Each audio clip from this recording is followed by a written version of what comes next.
Due to the graphic nature of this program, viewer discretion is advised.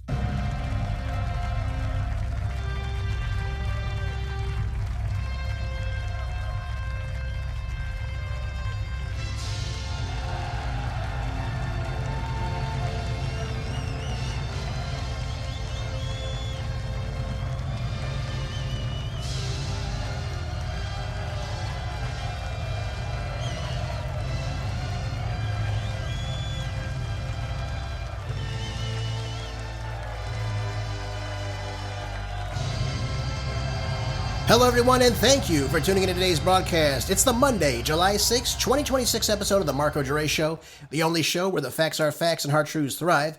Welcome back to the show, everybody. I hope everyone had a blessed Independence Day weekend celebrating our 250 years of our great nation. Where do we go from here, though, now that we have celebrated 250 years as a country? You know, I was taken aback over the weekend. I was reading a lot about the founding, of course, the Declaration, and I was reflecting about all this, the sacrifices many different men made. But I was also thinking about our current situation. I was trying to piece the two together. What do we face today, and what are the parallels that are completely evident to anybody that's paying attention? Don't let the fireworks or the barbecues or the FIFA soccer or Taylor Swift getting married at Madison Square Garden redirect your attention away from our current state. We have always got to stay vigilant as to what our nation is doing, and especially what our government is doing to us. That's first and foremost. That's what makes a real patriot. Most people don't understand this. They think, well, I elect somebody, they'll take care of it. I don't have to worry about this. I'll go watch soccer. I'll go watch baseball. Everything will be just fine. That's not the case. Now, President Trump made a very good speech on Independence Day. I felt it was very uplifting. I thought it was a positive take on where we can go as a people. And I want to play you clip one right now so you can hear part of it right now. On this anniversary, we must remember, we have to remember, we can never forget that American liberty has not endured for 250 years merely because of words on paper. Liberty has prevailed here because of the culture and character of the people who declared it, defended it, and preserved it. These are very, very special times. And this is a very special place. You live in a very special place. Congratulations, everybody.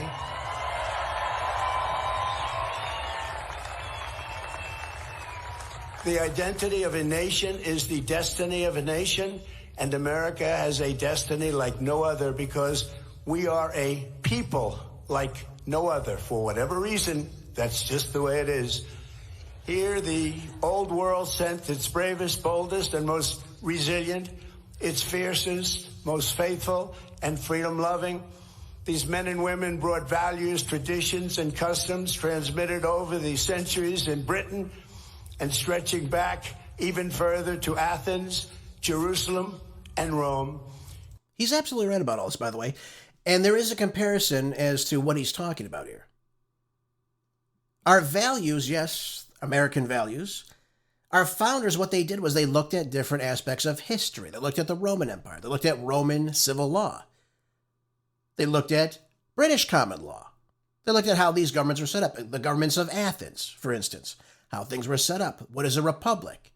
And they came together and said, what works, what didn't work? And they debated this, they studied this, and they spoke amongst one another about how they can create the freest republic possible with rights for the citizens. And Trump is alluding, of course, to Christian values. That's first and foremost. That's what made this nation great. The Protestant, Catholic, Christian work ethic is what created this nation. And sadly, we see more people leaving the Christian faith as the years go on, unfortunately. But in the early days of this country, mostly everybody was attending church. I know they'll try to tell you that some of the founders were slaveholders and they were deists. It's a bunch of nonsense. Bunch of nonsense. Don't let anybody fool you. Thomas Jefferson was always at church on every Sunday. That's how they knew where to find him, too, by the way. But they were men that believed in God. Again, what did John Adams tell us? This is a government for a religious and moral people. Anything else, it doesn't work. Now, would a man say that if he was a deist, if he didn't believe in God? Of course not. And by the way, he was one of the most prominent figures, of course, in the revolution itself. But Trump says, we're this way, we're a people, of course. He doesn't know how, but we're a people of this sort that have created the greatest nation on earth. He's right about that. But again, it's important to ask the question, where are we now? Yes, of course, we understand our founding. Those of you that listen to the show, you heard my show on Friday, where I discussed the foundations, of course, of the revolution itself, and then the Declaration, which granted our freedom and broke us free of the yoke of England. That was obviously what took place. But it's important to bring up where we are now as a people. And it's also important to bring up this point to you because in many ways, if you look at our history, look at our trajectory right now, and you look at the ways of the start of the decline of the British Empire, it reeks of much similarity. In the 1700s, by the way, let me just point this out to you. The British were engaged in anywhere between 20 and 30 wars just in that century, and at least 40 wars in the 1800s. That's starting and investing in a new military campaign every 3 to 4 years on average. Can you imagine every 3 years you're going to a different war? You're sending troops to another area to start a conflict? And the question you're asking yourself right now is, why does this matter, Gerace? What's the purpose of this? Why are you telling me this? Well, like the British Empire that foolishly believed that the sun never sets on the British Empire, their delusions of grandeur, their hubris, that they can bully just simply everybody they want around. No need for diplomacy. Look at King George III. The colonists were writing petition after petition to him, and he just kept saying, no, we're not going to negotiate with you. I don't have to negotiate with you. You'll do as we say. It didn't turn out too well for him. I think we all could agree on that one. But this led to their own demise, is what I'm trying to let you know. And it's also good to know that while Great Britain was going to war, the British colonists in America were living far better lives in terms of health and quality of life, even earning more per capita than the average Englishman inside of Great Britain. I've said this to you time and time again. When your main priority as a government is war, you bankrupt your nation, you wipe out a generation of young men that would become obviously future leaders, and your government robs the people through taxation because you have to pay for the war, and by that or excessive printing of the money. So what does that lead to? That leads to inflation. That takes away your purchasing power. Again, you're either taxing people or you're simply robbing them of what they can purchase. It's as simple as that. No nation is going to survive on that. And again, what is America doing right now? The exact same thing. Except now these wars aren't fought on some distant American territory or colony or border dispute, but they're generally fought for our so-called allies. Or at least that's the last-ditch effort to cause Americans to give up their rights for safety, or at least in the delusion of safety, and that's through the war on terrorism. And since 2001, we've spent some $8 trillion plus the interest for wars on terrorism. Save me the Iran has nuclear weapons line. We've debunked that time and time again on the program, folks. No one's ever proven that wrong. But of course, that's our reasoning, I guess, for assassinating the Ayatollah Khamenei. But I'm not a John Q. nobody. You're not going to lie to me or sell me this war on terrorism so that the military security industrial complex can get another $50 billion in profit this year. That's the end result of that. We've been gaslighted about this war from the beginning, and now we have rising inflation and an energy sector bottlenecking because we now have shortages in our strategic petroleum reserve, which can take down our economy. So while we celebrate 250 years, and absolutely we ought to, we love our nation, but we have got to look forward. How do we make things better? Where do we go from here? And again, when I say this as to where do we go as a people moving forward, I mean we've got to get away from this Wolfowitz doctrine, which was created in the early 1990s. This invade 7 countries in 5 years for Israel. This nonsense has got to stop. I can't say it to you any other way, folks, because if I were, I'd be lying to you, and I'm not about to go and do that. We've got to look at our priorities as what it means to be America first, looking after other countries, whether they're allies or not, is not America first. Sending foreign aid to other countries year after year after year, some of which don't even like us, again, begs the question, why are we spending our taxpayer dollars on this? What is it doing for us? Is it making the world a better place? Clearly not. And then I look over at what China's doing. China right now is doing everything it can to lead the world. They want to become the world's superpower. And they're leading right now the world in AI, which again is the future. I've said this to you on the program several times. And they're also leading in rare earth mineral refining. And whoever leads in these two sectors will be the ones that I believe will continue to lead as the next world superpower. And because our business is war, their business is producing more business. They're producing more in manufacturing than we are. Look at our trade deficit. They're getting record trade surpluses with us. But again, that's the astounding result of more manufacturing, more business in their country, while we are exporting ours. We're still hitting massive trade deficits at record numbers, thanks to both the federal and state income taxes in America, along with China granting incentives to lower their rates for qualifying entities, which America does not. This incentivizes businesses to go to China. Okay? This is why this is happening. This is why we have jobs outsourcing since the mid-1990s to go someplace else. We're doing this to ourselves. It's not somebody else. We are doing this. China's just picking up the slack saying, okay, well, hey, we'll charge you a lower rate than the United States. Again, we're over here celebrating our liberation from Britain because of a 2% tax on tea, yet today our top marginal rate for our highest earners is 37%. Now you'll say, Gervais, will they get away with that? They go through loopholes that Congress puts in place, by the way. Yeah, go look at Elizabeth Warren, who does that, by the way, if you want to see that hypocrisy. But think about this, 37% for the highest income earners. And if you're from a state with income taxes, state income taxes, forget it. You're paying more than the communist Chinese do. That's amazing. Imagine paying 37% of your income as a top earner to the federal government right off the top. That's gone. That spends your money like a drunkard on a bender. And then living in a state like California on top of it, whose top state income tax rate is 13.3%. That's over half of your revenue just taken by the government. We're not even talking about state and local taxes. It's amazing, folks. It's amazing. But of course, you're only free if you cough up the dough. That's what it comes down to. That way they can either send it in the terms of foreign aid to another country, or of course for another useless war. Clearly, it's not going to infrastructure or improving public education standards, which we desperately need, by the way. Look at what China's doing with their infrastructure. In the last 30 years, look how the country's changed just in terms of infrastructure development. Look how many doctors and engineers they graduate every single year. Look what we're doing. We are letting another country take our place as the world superpower. Now, whether it be by design or stupidity, I'm not sure.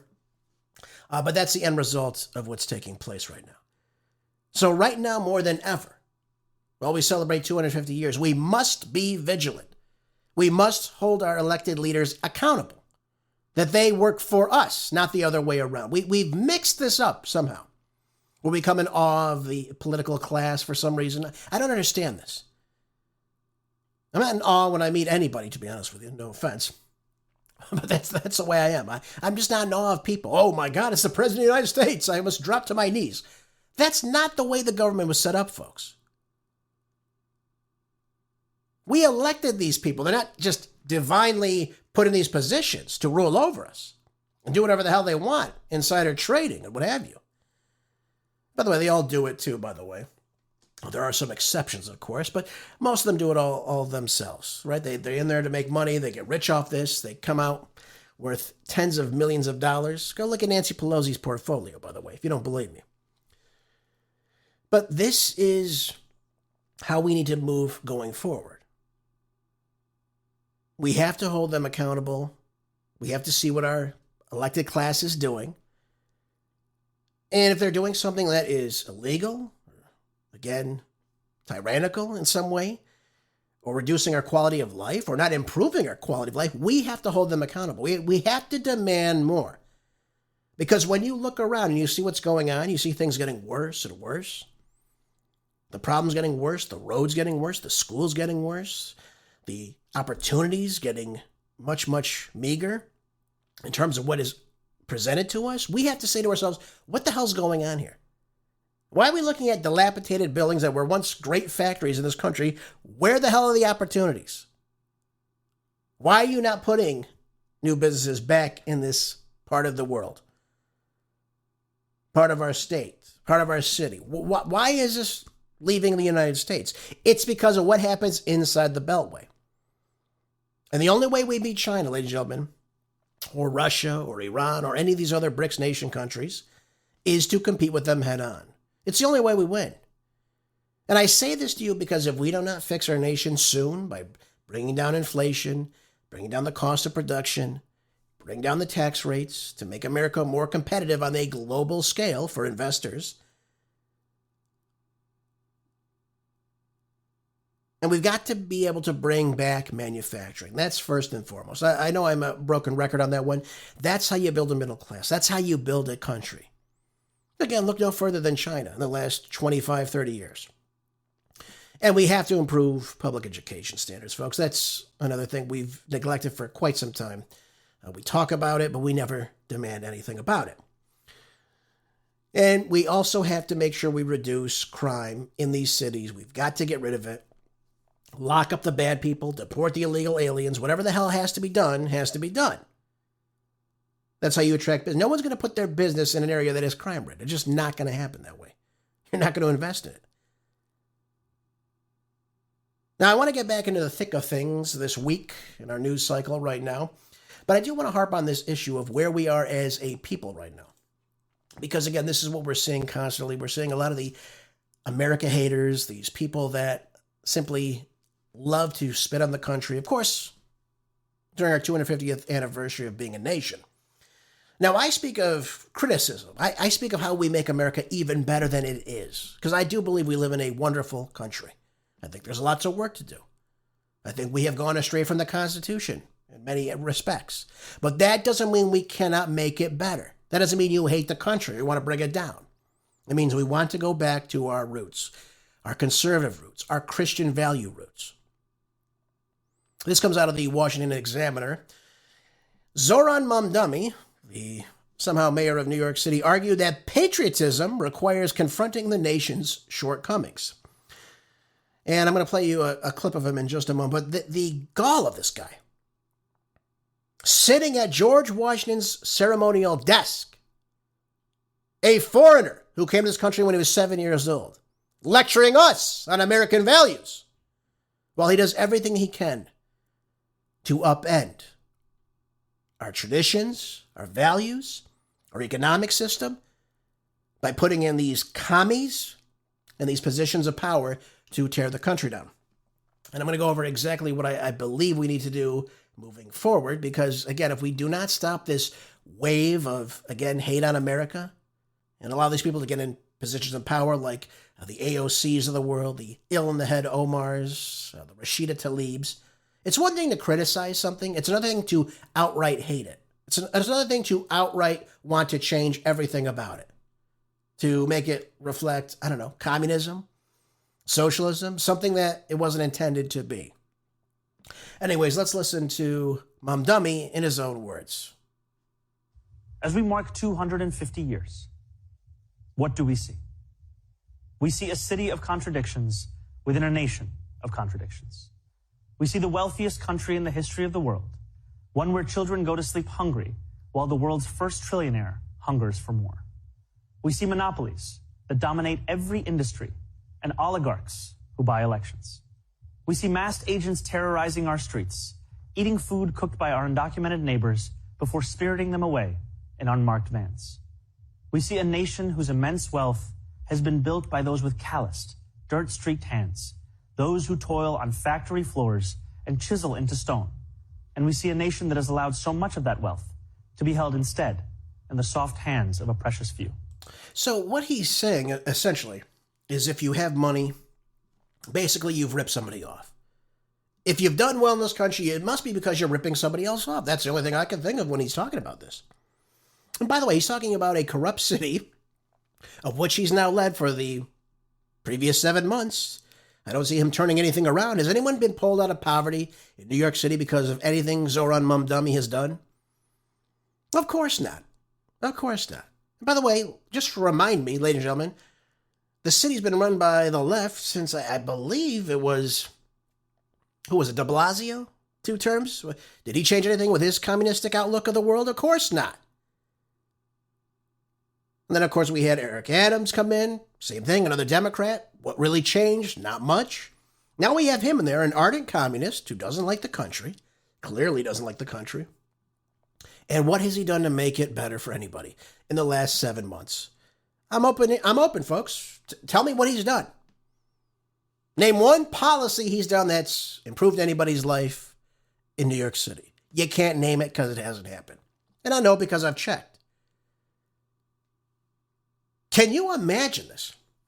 Can you imagine going to any other country, somebody who's, an immigrant to the country, is from Uganda,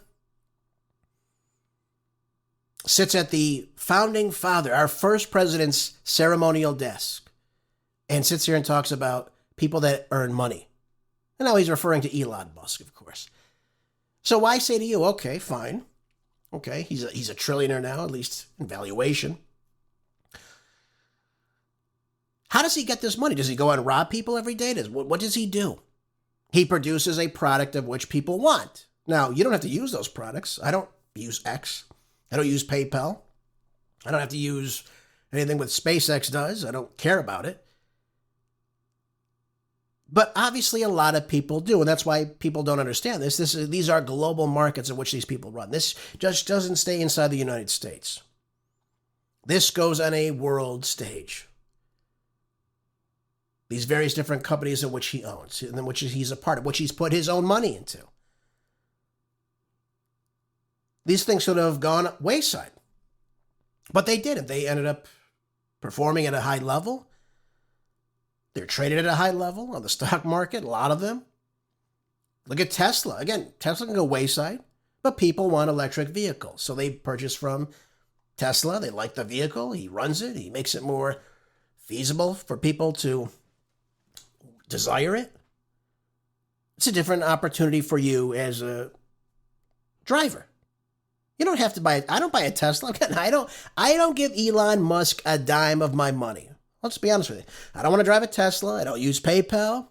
I don't use X or Twitter, whatever you want to call it. I don't use any of it. Yet somehow he's still extremely wealthy. Why? Because he's playing on a global market. That's why he's very, very wealthy today.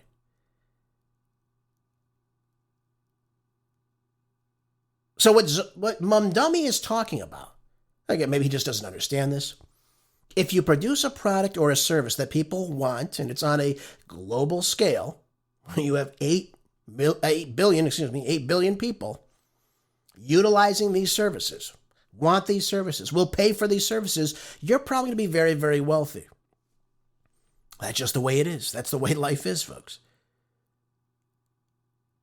Now, we could talk about the scruples of these people. We could talk about how maybe they got their funding. I'm open game for that.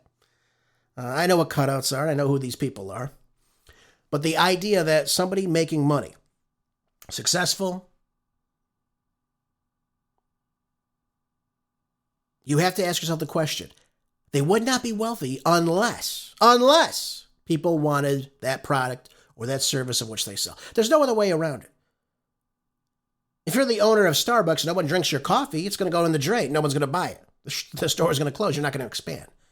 But people like it. People want it. Apparently, for some reason, I don't drink Starbucks. I don't give them a dime of my money either. They support abortion. They fund abortion. I'm not going to buy their coffee. I'm not going to buy their croissants, whatever the hell they call them. I'm not going to do it. I haven't stepped foot in a Starbucks in over, 7 years now? I'm not going to do it. So they don't get a dime from me, but other people go there. So they expand. They actually did something brilliant, too. They actually put Starbucks in China.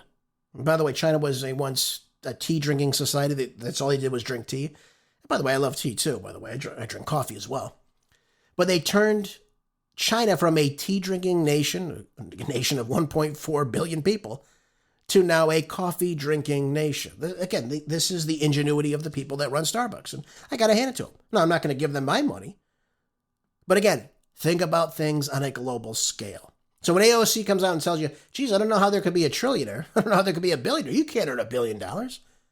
Well, of course you can, because what they learned in the tech industry is that their market is not just sitting inside the United States. It is a global system. It's a global market. You attract every single person. How do you think we have people in other parts of the country, other parts of the world? Even poor people now have cell phones. Who do you think makes those cell phones? It comes from Apple. It comes from Samsung. Again, these are global markets in which they're attracting people. And they get very, very wealthy off it as well. That's how it works. So the idea, though, that, Mamdani just doesn't understand that is just another reason why he shouldn't be leading New York City, because, again, he's a complete ignoramus. Again, never ran anything his entire life. I think it's very obvious. Now, Spencer Pratt, who has ran for mayor of Los Angeles, had some sharp criticism, as you could imagine, taking to, hey, X. Look who runs X. Elon Musk, of course, who Mamdani is criticizing. He writes, we all had to sit and watch the vile commie mayor sit on the wrong side of our founding fathers' desk to try and lecture us about our own history. He's absolutely right about that one, isn't he? Pratt argued that the political movements he associates with communism rely on erasing historical memory to weaken national identity. Going on to say that the communist must attack your history. Why? Because history is what anchors you. It's what makes us attached to something. Excuse me. Now, he went on to also say, he explained on the analogy comparing national history to a family home built through shared experiences and memories, saying if you have no memories to attach you to it, it's just wood and drywall. Who cares? Get rid of it. That's what Mamdani, that's what the communists do. Make no mistake of it. This is what that's why they don't teach you real history in school. They teach you the founding fathers were slave owners, all of them, which, again, not all of them were. That they're hypocrites, they're white men, they're colonizers, even though, of course, they were the ones in the colonies. That they were dishonest men, they were imperfect. Again, I don't know anybody who's perfect. Myself, every man has flaws. But these people couldn't, do anything greater than our founding fathers. They couldn't create a new system of government like our founding fathers did. That's what makes the United States so unique in the terms of global governance, because we'd never seen anything like this before. I said on Friday's show, we could have had a King Washington. We really could have. Washington could have said, hey, I'm the king of this country. I'm not leaving.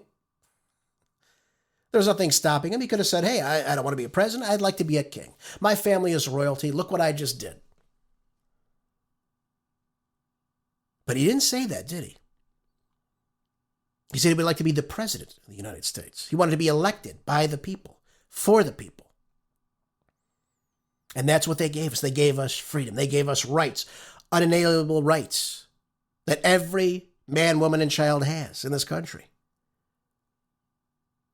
Life, liberty, and the pursuit of happiness. They didn't have to write all that in the Constitution. They could have said, hey, white men, anyone that owns land only, will be the ones that do everything in this country. Thank you, everybody. Goodbye.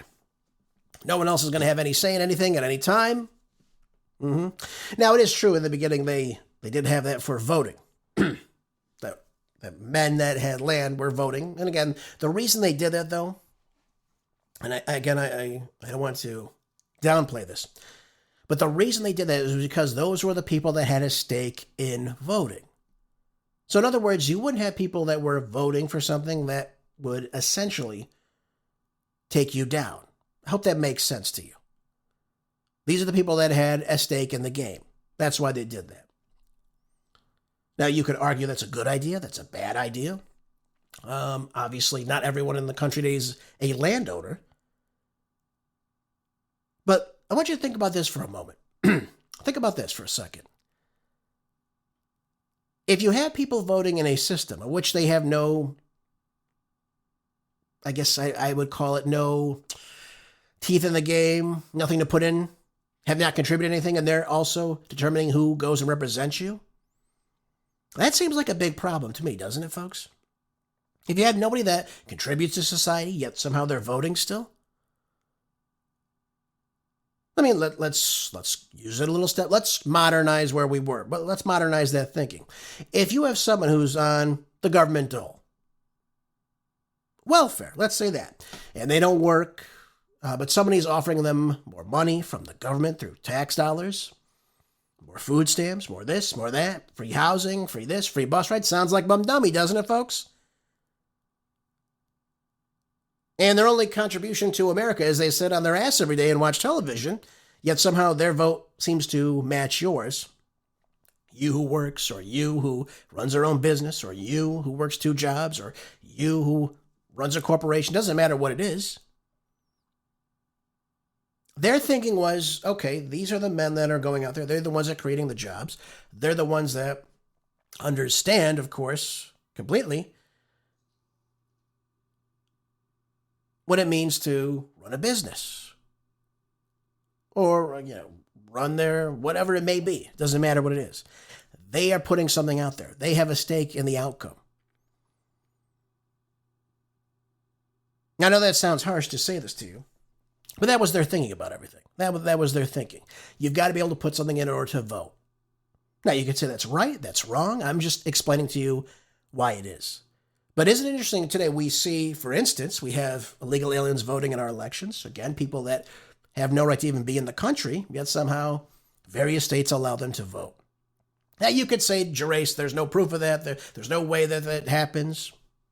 Okay, you're telling me that at least a third of the country that is here illegally, none of them vote? There's no way for them to get in? There's no loopholes for them to get in to vote? And what does that do to your vote? Let me just put it to you. Let me just flip the coin now. Would you want someone that's voting in an election to vote for president or vote for the U.S. Senator or vote for your governor that has no stake in anything? They don't do anything. They just collect a welfare check. They collect this. They collect that. Freebie here, freebie there. Is that the way the government was supposed to run? Of course not. Of course not. And I don't want to get off topic here, but what I'm trying to say to you, why I'm saying this to you, is because in order to have a society that functions, a civil society, you have got to honor one another. Now, yes, I understand people go from time to time. They may be out of their luck. They may lose their job. We have unemployment for that. Okay, that's why that's set up. That's why you pay into that. It happens from time to time. Believe me. I'm not downplaying anybody that's lost their job or looking for a job right now. But when you have somebody who is completely dependent on a system that does not assimilate, does not contribute to society, and again, we've seen this happen time and time again. People living in this type of system that we have created, by the way. They're just using the system we created. I'll look no further than LBJ. I would think we would agree that that's a big problem. And you have to answer the other question, how is somebody coming into this country that has no right to be in this country, casting a vote and canceling out mine as a U.S. citizen, as a worker in this country, that actually pays for them to sit and do nothing all day, not contribute? How does that nation survive, folks? I'm sure I don't know the answer to that. But going back to Mamdani, going back to the people that produce wealth in this country, that produce jobs in this country, again, Elon Musk produces many jobs. He does. Whether you like him or hate him, he produces lots of jobs in this country. It doesn't mean he's a perfect person by any stretch of the imagination. However, to sit there and just say, well, we have a trillionaire, therefore there's an unjust system. How does Elon Musk being a trillionaire or a billionaire or even a millionaire have anything to do with somebody who either doesn't work or doesn't want to work or is working a menial job at first to gain some skills? You have to ask yourself the question, how does Elon Musk having wealth affect you specifically? How does he prevent you from doing what you deem as your dream job? Doesn't stop you from doing anything, does it? I don't think so. But the idea, of course, is that if we tax Elon Musk, if we take his wealth, again, this is the Bernie Sandersite position. If we tax, somehow everything will be free in this country for everybody. Everyone will live in utopia. Folks, if you took all of Elon Musk's wealth and divided it equally amongst the populace, all 340 million people, folks, you wouldn't barely get a week's worth of necessary means for anything. You cannot tax your way into wealth. It doesn't work. But that's Mamdani's position. Spit on the wealthy, which is why people are leaving New York City too, by the way, that have money. Tax the wealthy. Tax, Saru. Spit on the founding, of course. And really, he's just speaking to, well, again, he said, illegal aliens, that's what he was referring to. I think he said undocumented people, if I'm not mistaken. Undocumented people that cook your food. Well, again, genius. What else would these people do? Seriously, that's an honest question. What else would these people be doing had they not been here, if they were here legally? What else would they be doing? Who else would pay them for other services of which they have? And again, why wouldn't they have those jobs? Something is obviously holding them back. It could be their immigration status. That's one reason. Or it could be that that's the only skill they have. There's nothing wrong with starting at being a cook. By the way, I know many people that have been cooks. Nothing wrong with that. This idea that there's only one class of people, illegal aliens, what she's referring to, are cooking all of our food, are getting harassed by men in masks. Again, why are they wearing those masks, Mr. Mamdani? Because you refuse to cooperate with ICE. Therefore, they have to go to their homes, and they have to detain them that way. And of course, you have people that will dox them, put their faces online, put where they live online, which can cause, obviously, violence to them and their families. They don't want to do that. That's why they're wearing the masks. I'm not in favor of the mask. I really am not. But moving forward, if you want to stop them from wearing masks, then you have to control the population. You have to prevent people from doxing them online, threatening them in person, threatening them with violence. You have to stop that. The way you do that is following the law, which you refuse to follow in your oath of office, to protect and defend the Constitution, which he does not do. I'm sick of this guy. Unbelievable. Anyways, I'm going to move on now, because now I'm getting upset. I really am. Okay. And, just because, we talk about Mamdani, this is out of Politico here. Again, it's a little offshoot of where we just were. What's next for the Democratic Socialists of America that hate the country? Again, they're not of America. They're of something else. But now they're eyeing two major swing states. Again, we have to look at where we move forward. Right now we have the socialists, who are really communist, who are taking over the Democratic Party to change the way the country operates. And believe me, they will change how immigration is in this country. They will open up the southern border again. They will 100%. Should they win in 2028, they will do that. But now they're eyeing other states off their wins in Colorado and New York right now, and now they're looking at other states of which they believe they can win. Where they're looking at now? Battleground states. They're looking at Michigan. They're looking at Wisconsin. They have so-called progressive, who I call these people, but I don't call them progressives. They're not about progressing anything. They're not about growth. They're primitives. They're do-nothings. That's what they are. They're primitives. They're not progressives. But now they're looking at Abdul El-Sayed. I'm sure he's an ardent patriot, is he not? Doubtful, I'd have to say. It says here he's locked in a hotly contested Democratic primary for Michigan Senate. Yep. And DSA-backed Francesca Hong is gaining steam in her primary for Wisconsin governor. There we go. Now you can have one leading your state now. Isn't that nice, Wisconsin? So both Sayed and Hong are planning a series of major rallies ahead of their primaries and their campaigns, and the Democratic Socialists of America organizers are currently discussing bringing many of the movement and these so-called big stars, right, including the recent winners from New York and Colorado, to generate attention to shore up the broader national effort. This is a takeover of the Democratic Party. But they're not democratic socialists. They are communists. This is who they are. This is who AOC is. This is who Bernie Sanders is. This is who Mamdani is. This is who all those dunces in New York City and Colorado are.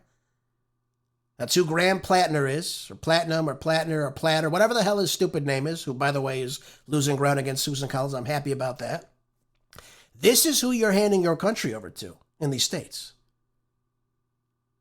And it might start with a few. You say, well, it's in New York, it's in Colorado. Hey, I'm in Wyoming. I'm over here in Nevada. It doesn't bother me. I'm in Arizona. It doesn't bother me. Never forget, these people are like an anthill. They will go wherever the syrup is. They will go wherever the sugar is, the scent is. They will go. Once they destroy one place, they go to another place. That's how they operate. And it might start off with a little innocent chapter. Oh, it's a little meeting. Then it picks up ground. Then you don't have a country anymore. Then what do you do then? You don't think these people would change the Constitution? So that anything goes? They would destroy the Electoral College in a second, in a heartbeat. They would destroy it. They would destroy immigration policy in a second. They would open that southern border up in a second. In a second. All while lecturing you, of course, that you're a colonizer if you're a white, straight Christian male. Of course, right? Isn't that funny, though? They say, we're colonizers, even though we're born here. Everyone's an immigrant, even though I'm not an immigrant. My parents aren't immigrants. One of my grandparents was an immigrant, though. Absolutely. My great-grandparents were immigrants. Yet somehow they feed you the line that every single person is an immigrant. Now, that doesn't make any sense.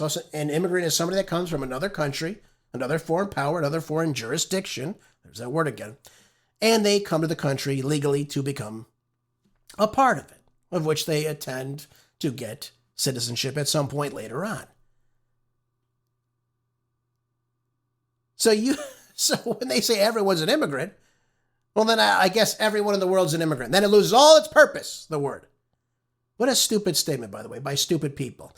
No, not everyone is an immigrant in this country. We're a nation of citizens, not a nation of just immigrants. Now, of course, we have legal immigrants that come here, that love the country. No one's denying that. But this idea no one's illegal because everyone's an immigrant or everyone's on stolen land, the other big lie, of course, of this country, which, again, none of it is, by the way. And by the way, maybe someday I'll do another recap about that big lie that I saw being told over the weekend time and time again. It's unbelievable how they lie to us, of course. And by the way, one more thing I want to say, just since we're on this issue, and again, if you don't think things will trickle into Republican aspects of the country, Republican jurisdictions, look no further than Newport Beach, California. By the way, beautiful spot too, by the way. I love Newport Beach. I love Huntington Beach too. Orange County's a really nice place, folks. If you haven't been there, you really should go. But there was a 4th of July celebration that plunged out of control, causing police and horseback to arrest some 402 different people. Now, I would say most of these people are not from Southern California. They're probably not even from California. I think most of them probably aren't. Certainly not from Newport Beach. This got unruly. It was overwhelmed. They packed out fireworks displays. They looted stores. These teens, if you call them, they're really just criminals. That's what they are. Ignited fires. They were going up against the police. Luckily, the Orange County police are not deballed like many police would be in, say, Los Angeles, if you will. And they decided that they were going to arrest these people because, again, they're here legally. That's what they triggered, an unlawful gathering, if you will, on the beach. And, of course, they all got their cell phones out. They go through the stores and ransack them. By the way, if you haven't been in Newport Beach, you have to understand something. This is a pristine area of California. This is beautiful. Right on the water. I mean, you can't even make this up how beautiful it is. And I know because I've been there several times. But this was at the Newport Pier, right off PCH, Pacific Coast Highway. And again, police on horseback had to come in and they had to kind of break up this unruly, unlawful assembly of hundreds of so-called people, right? Hurling bottles, other debris at the police, of course, before the crowds turned out on one another and began fighting each other. That's how, patriotic they are, of course. Then we had the mounted officers riding in on a horseback to clear them out, of course, so that additional arrests could be made. We had video footage, too, of the aftermath of the scene, which appeared to show The reported looting of pavilions, grocery store in Newport Beach, merchandise being thrown all across parking lots while people lingered outside of the businesses laughing and joking. Of course, you know why? Why do they laugh and joke? Some of you might find that odd. Why would they laugh and joke about destroying something? Because they don't contribute to society. Their parents don't contribute to society. That's why they believe that. That's why Mamdani believes that. He doesn't contribute to society. What has he done to contribute to society? He's an assemblyman in New York. Didn't even show up for voting half the time. He doesn't contribute to anything. He doesn't believe in America or American values. No, you would not set cars on fire. You wouldn't jump on cars, which, again, I saw video footage of well. I'm looking at the picture of the pavilions right now. You have food strung all across the parking lot. These are scumbags. These are people that don't belong in a civil society.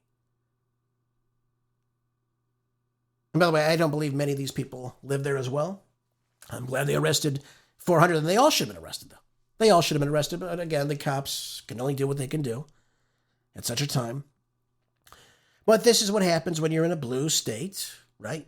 So-called sanctuary state. I guess this was arranged on TikTok for everybody to show up to Newport Beach to wreak havoc. And that's what they got. That's what they did. They wreaked havoc all over the place. They have other locations as well, residential areas too. Another fire breaking out. Flames threatening homes nearby, spreading to vehicles before firefighters could stop anything. This is what these people were doing. And don't call them teens or youths. They are criminals. That's what they are. And they should be held accountable for it. Absolutely. Now, we've seen chaos on 4th of July weekend, time and time again, of course. LA was lit up by fireworks. That's a common thing in Los Angeles. We had many patriotic displays in Huntington Beach over the weekend. But this was an unlawful assembly. This wasn't anything patriotic. This was people destroying this beautiful nation. That's what it was all about. And that's why we should be sick to our stomachs, as that this is able to even happen.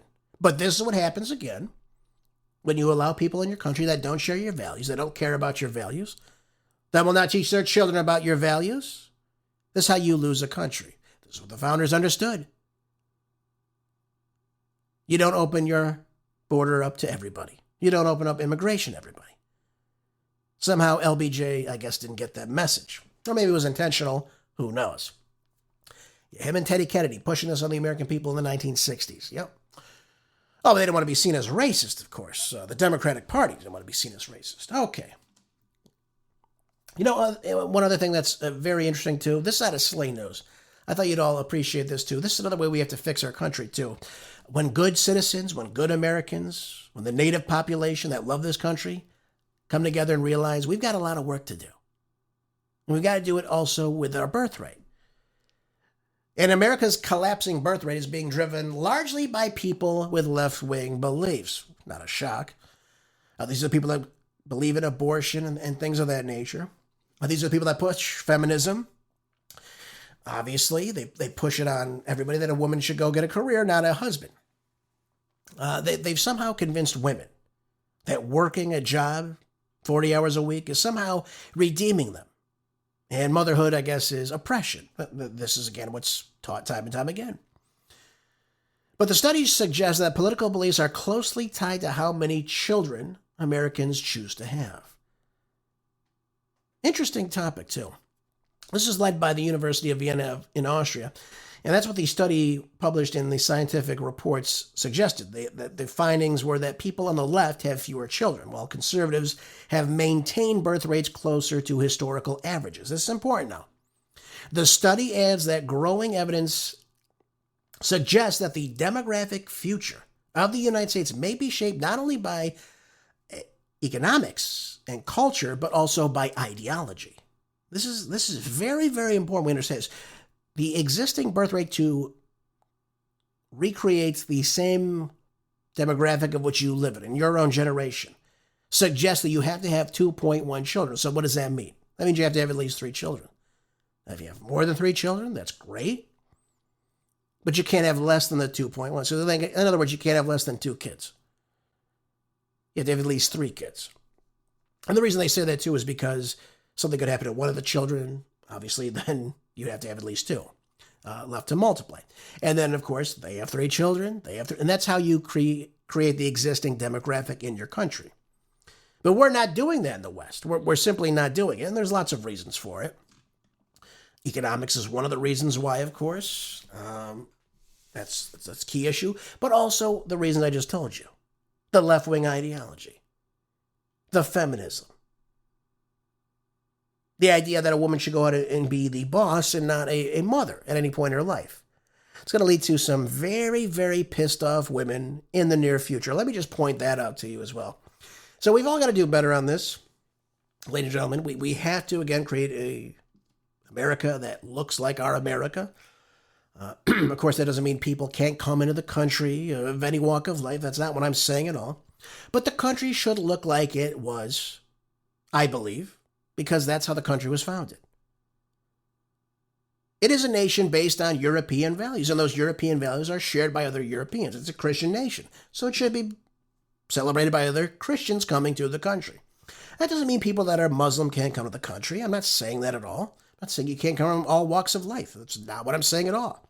But what I am saying is when you do things that push that native demographic down, down, down, and bring in people that don't share those values, you cease to have a country.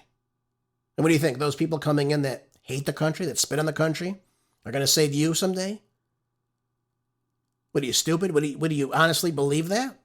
That they're going to make a fairer country for the white minority population someday, which they so desperately want? Of course they wouldn't.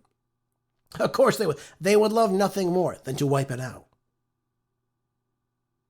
So again, we've got to be vigilant. We've got to understand what we have to do, what our duties are as Americans, as patriots, is to simply create a family.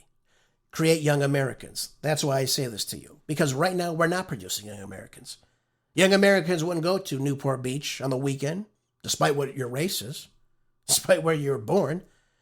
If you believed in American values, you wouldn't go and trash a pavilion. You wouldn't go trash a local store. You wouldn't set cars on fire. You wouldn't do that. You wouldn't start fighting in the middle of the streets. You wouldn't do that. Of course, wreak havoc. That's not what a civilized society would do. That's why I say this to you. So we are at a big watershed moment in our 250 years as a people. We either will get with it. You have to understand that, of course, fertility differences now exist. Women that took the clot shot, unfortunately, will struggle to be pregnant. That's just the way it is right now. But we have to understand that's what they want. They want a gradual demographic shift. That's what they're pushing, and they're also doing this through immigration. And they know that, for instance, Muslim families produce roughly about 5.8 per ratio. So that's roughly 5 to 6 kids they have.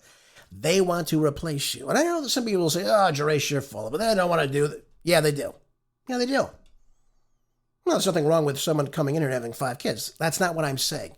What I am saying is they want to simply replace you, though. They don't want you to have any kids. They want you to abort your kids.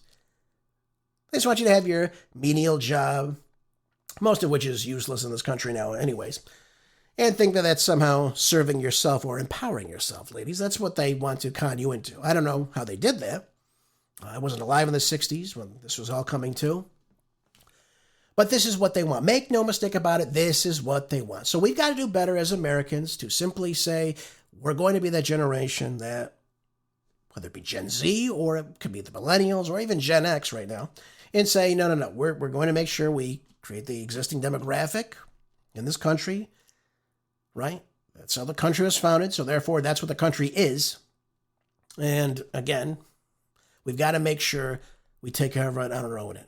That's how you create a better America. Raising honorable, respectful young children that understand and value learning, and that they owe it to their neighbor, that they will serve one another. Again, that's Christian values. So we've come a long way in this 250 years. We've moved further away from Christianity. We've moved further away from conservative, foundational values in this country, but we've got to get back to it soon. Otherwise, we don't have a country. We have, I don't know, something else. Oh, by the way, too, this is important. This comes from Time Magazine. We have, well, it says here tens of thousands of mourners. It should say hundreds of thousands of mourners now packed Tehran on Sunday amid a 6-day funeral ceremony for the late Supreme Leader Ayatollah Ali Khamenei, who, of course, we know was murdered by U.S. and Israeli airstrikes on February the 28th inside of Iran for reasons we don't really know, right? We hear one reason, well, it was about regime change, then it wasn't, then it was about nuclear technology, then it wasn't, then it was about saving the Iranian people, and of course it wasn't, because we've talked about wiping them off the face of this earth. So we really don't know what the goal is. Now, of course, the end goal is opening up the Strait of Hormuz, which was open on February the 27th. Try to make sense of that, folks. I'll give you a pat on the back for that one if you can. But make no mistake about it, this is going to be the most attended funeral in human history. The previous Ayatollah, Khamenei, had some 10 million people gathered in 1989 at his funeral inside of Iran. We now know that over 100 countries will be sending delegates that come from Russia, come from China, come from India, what have you. This will probably top that. This will probably top at least over the 10 million people that came in 1989. It will be one of the largest funerals in attendance in human history. Make no mistake about it. So it will last the 7 days from the 3rd to the 9th in Tehran and Mashhad, where the burial will take place. But they're giving Mojtaba Khamenei, the new supreme leader, a bunch of grief that he's not attending. Why wouldn't he attend? That's the question you should ask yourself. Why wouldn't he attend? Well, there have been assassination attempts on him. We know that this will probably be a very monitored event if the Ayatollah were to make his way in public or give where his whereabouts are. That puts him at great risk. And by the way, this is his father. This is his mother. This is his wife. This is his daughter also being laid to rest here. So there's lots of people coming out. And there's lots of people that were very, very upset about this. But the Iranian media said that up to 20 million people are expected to attend the funeral proceedings inside Tehran. We're seeing that downplayed by the West, but that is likely possible that could happen.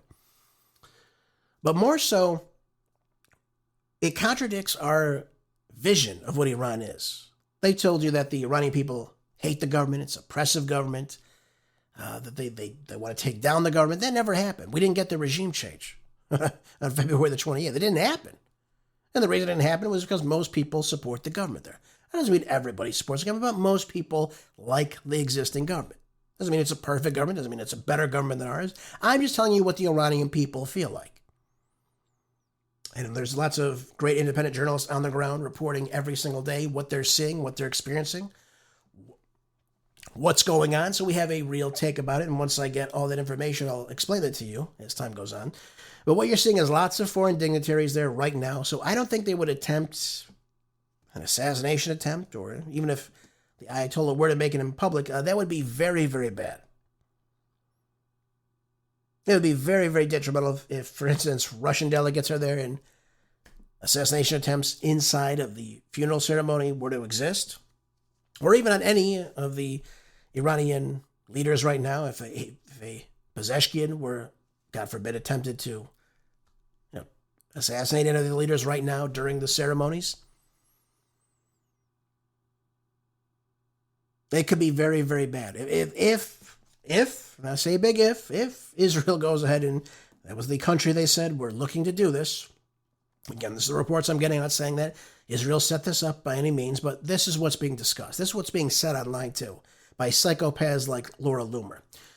And that's why I think in the back of his head, Mojtaba Khamenei says, you know what, I'm not going to go out in public just yet. I'm not going to make any public appearances just yet amid this war, because they're looking to take me out. That's what it's all about. But you had Pezeshkian, you had Ghalibaf there, and other leaders also. Arachi was there. There's lots of the high-ranking officials still out in public still right now, but Mojtaba Khamenei is not there.